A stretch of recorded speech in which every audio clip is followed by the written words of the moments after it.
大家平安，欢迎收听迦南之声，欢迎收听迦南之声。我是尤伯牧师。今天3月1号，我们要分享的是召集令、调集令。我们要来看约书亚记24章1到6节，约书亚记24章第1节到第6节。我们先来读今天的金句，在约书亚记24章第1节，约书亚在示剑召集以色列各支族，他召集了长老、首领、审判官和官长，他们就都来到上帝面前。由于俄罗斯正式承认乌克兰东部自行宣布独立的2个人民共和国，甚至下令派遣维和部队协助抵抗乌国的军队。乌克兰总统泽连斯基23日签署动员令，召集18到60岁的后备军人，他们要支援军事的任务，最长为期1年。泽连斯基虽然强调这并不是总动员令，但乌克兰召集后备部队，显然是俄乌可能开战的最新讯息。然而，俄罗斯在24日对乌克兰来开战，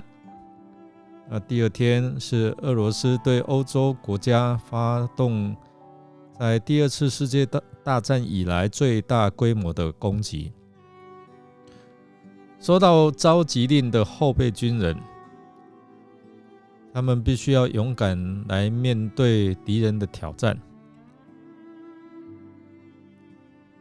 我们今天所看的经文是约书亚将以色列众支派聚集在示剑，这些的领袖们，约书亚把他们召集带到上帝的面前。他对以色列人陈明上帝的恩典，将一个敬拜别神的人的后裔带进应许之地迦南地。我们看约书亚他回顾上帝在以色列当中的工作，这段的历史是开始从亚伯拉罕，他单单来敬拜上帝。透过这一段的历史，他暗示列祖的每一代，这位上帝都为他们负责，从头开始一直到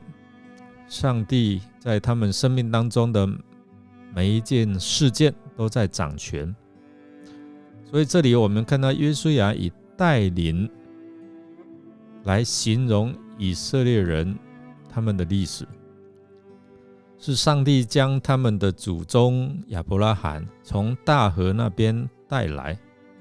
带领他走遍迦南应许全地。那约书亚也将以色列的众支族聚集在示剑，示剑在迦南的中部，是以色列人历史上的宗教圣地。我们会看到亚伯拉罕他进入迦南地之后，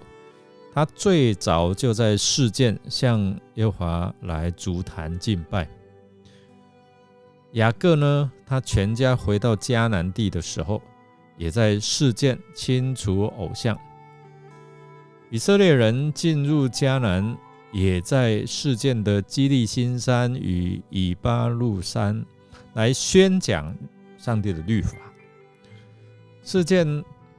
对以色列人来说是很有纪念意义的地方，有历史的传统，是与上帝相遇、有上帝同在的地方。所以呢，我们看到约书亚他选择在这里召开大会，这是他最后服侍上帝和众百姓的一个机会，所以他很慎重召集大家，把这些领袖人民带到上帝的面前。他遵行摩西早先所做的，就是重申上帝的恩典与慈爱。他要所有的人重新与上帝立约，提醒他们不能带领他们继续向前了，唯有上帝才能够永久的带领他们在各世代的当中继续向前，为他们征战，因为这位上帝是永远活着的上帝。所以我们借着这一段的经文来提醒我们，得时不得时，我们都要把人带到上帝的面前，不是带到你自己的面前，是带到上帝的面前，使人经历上帝的拯救，领受他永恒的应许。我们来默想，上帝为什么要透过约书亚来传讲以色列祖先所发生的历史事件呢？看到不管在任何环境当中，上帝都施恩并完成拯救历史，你有何感受呢？让我们一起来祷告。亲爱的天父，